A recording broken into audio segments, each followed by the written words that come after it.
today let's discuss about the histology of alimentary canal. Now in the last class we saw the parts of the alimentary canal. Histology means what? The study of tissues. So let's see the alimentary canal, the tissues with which the alimentary canal is made of. So the alimentary canal is divided. The wall of the alimentary canal consists of 4 layers.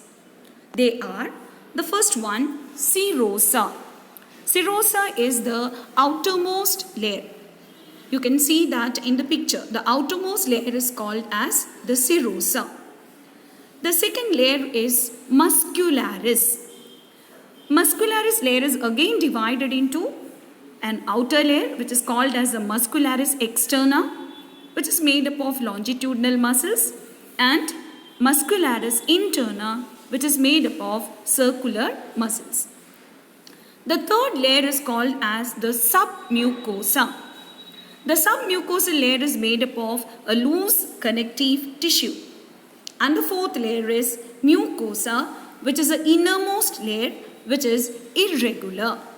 So here in the picture, you can see all the 4 layers. The outermost layer,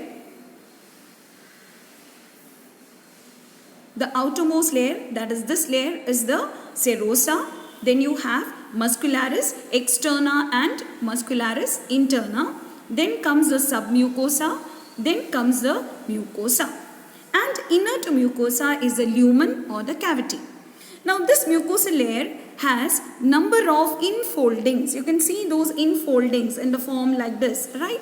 These infoldings are called as the rugae. Mucosa, that is the innermost layer, has irregular foldings called rugae.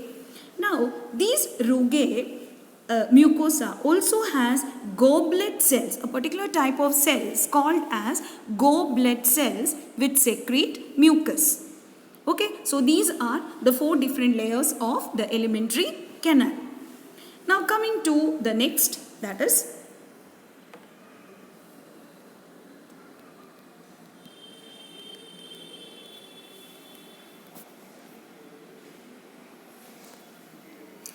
histology of small intestine.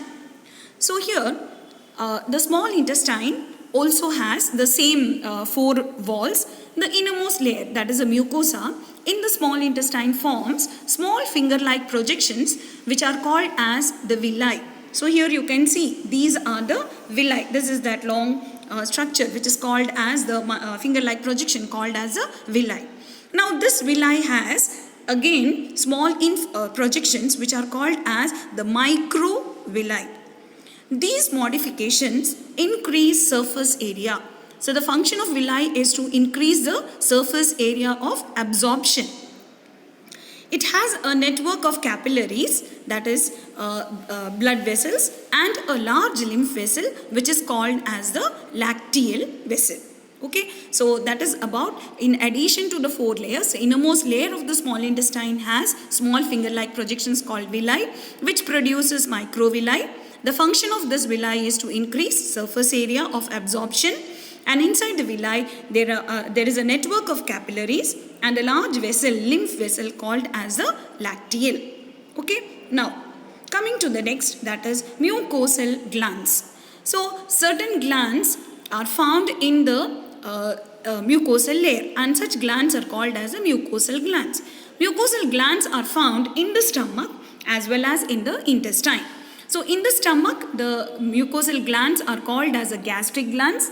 And in the intestine, they are found between the base of the villi. As you can see here, base of the villi. So these are the villi which you can see here. And the base of the villi, you find the base of the villi, that is which is marked with this green arrow mark, that is the crypts of Lieberkühn. So mucosal glands found in the stomach are called as the gastric glands, and in the intestine they are called as the crypts of Lieberkühn.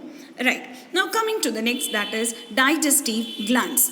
So in the previous part we have discussed about the parts of the alimentary canal, and now we will discuss about the digestive glands.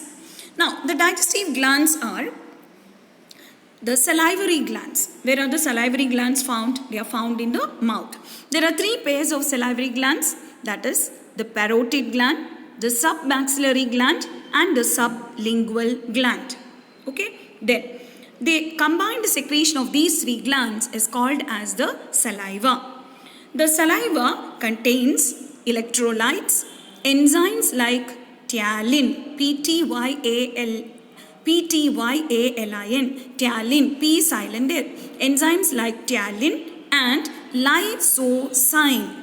So the enzymes present in saliva are ptyalin and lysosine.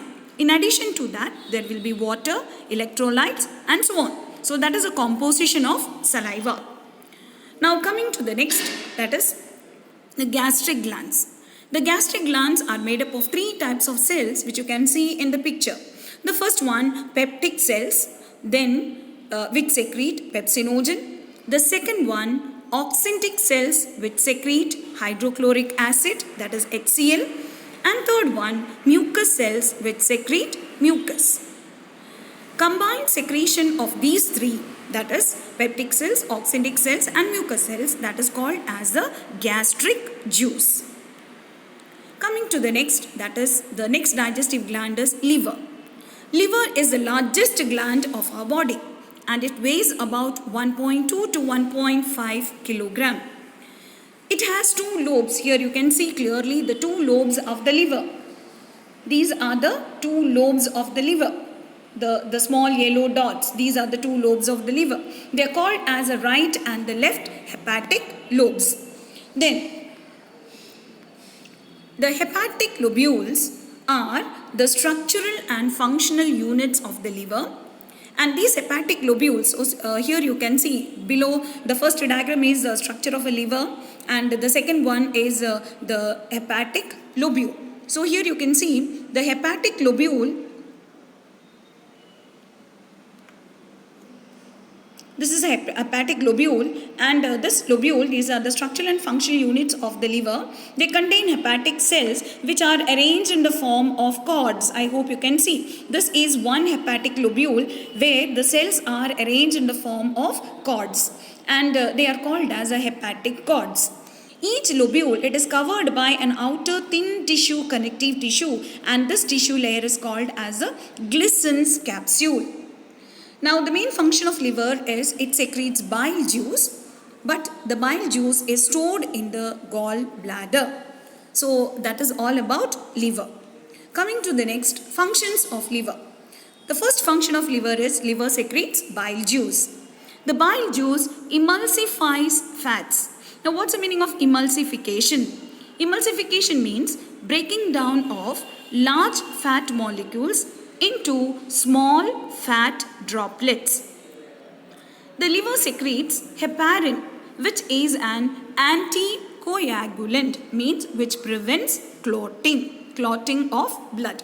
So heparin is secreted by liver and it is because of the presence of heparin that the blood flows smoothly within the blood vessels. The third function of liver is it stores food material in the form of glycogen. It also converts glycogen to glucose and that process is called as glycogenolysis. So the function of whenever there is excess of glucose in the blood, that excess glucose will be converted into glycogen and will be stored in the liver. And whenever there is less glucose, the stored glycogen will be converted back to glucose. And the process of conversion of glycogen to glucose is called as glycogenolysis. The last function of liver is it helps in detoxification. That is, the various toxins which are present in the blood will be eliminated out from the body with the help of liver. So these are the 5 major functions of liver. Now coming to the next, that is the second largest gland, that is the pancreas. Attached to the duodenum, we find the liver and the pancreas. Now the pancreas is a dual gland, or it can be called as a heterocrine gland because it has 2 parts. One part is called as the exocrine part and the other part is called as the endocrine part. We have already studied, when we studied about the tissues, the difference between exocrine and endocrine gland. So I hope you know that. Endocrine glands are ductless glands and exocrine glands are glands with ducts.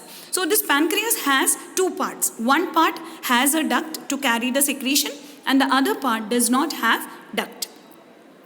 The exocrine part of the pancreas is called as the pancreatic acini, and it is the pancreatic acini which secretes the pancreatic juice which helps in the process of digestion.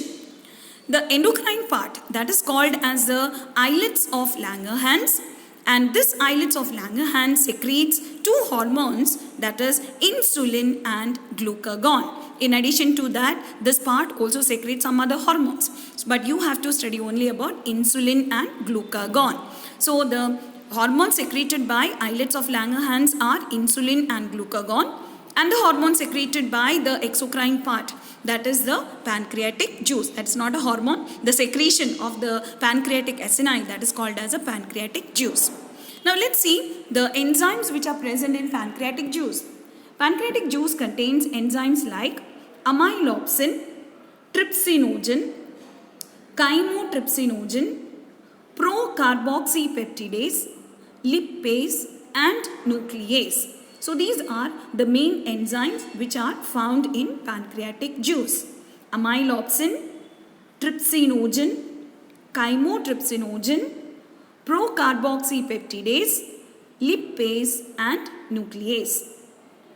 Now here we have a diagram to show the duct systems of the liver and the pancreas. So here you can see this part is the duodenum. This part is a duodenum. Attached to the duodenum, you find the pancreas and the liver, right? Now this liver has two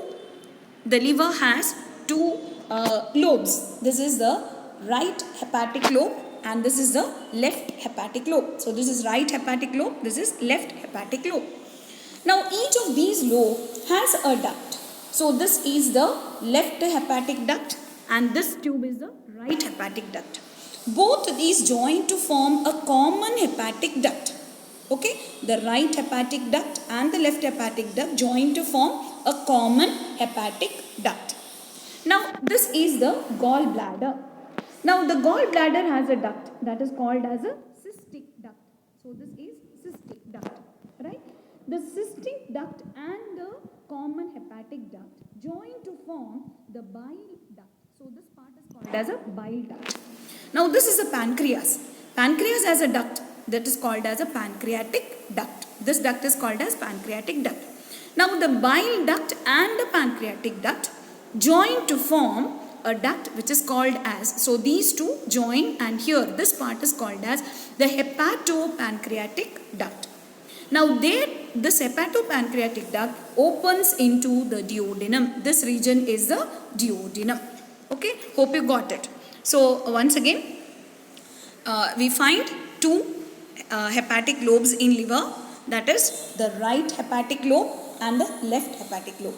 Then both has each of these has a hepatic duct. This is a right hepatic duct, this is a left hepatic duct. Both that join to form the common hepatic duct. The duct of the gallbladder is called as a cystic duct. Cystic duct and hepatic duct join to form the common bile duct. Common pancreas, this is a pancreas. Pancreas has a duct which is called as a pancreatic duct. Pancreatic duct and the hepatic duct join to form the hepatopancreatic duct. Hepatopancreatic duct opens into the duodenum.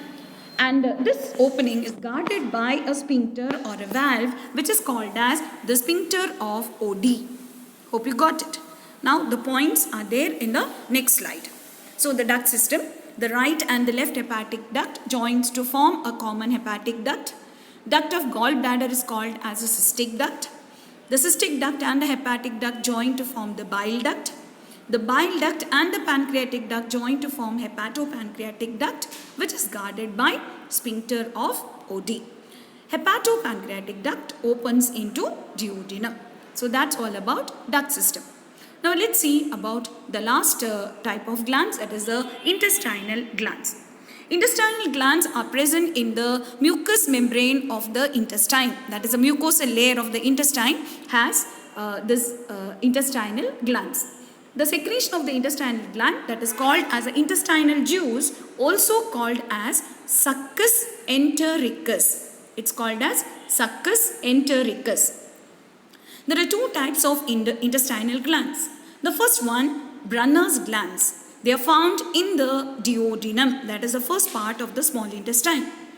The second type of intestinal glands are the crypts of Lieberkühn. They are found throughout the intestine.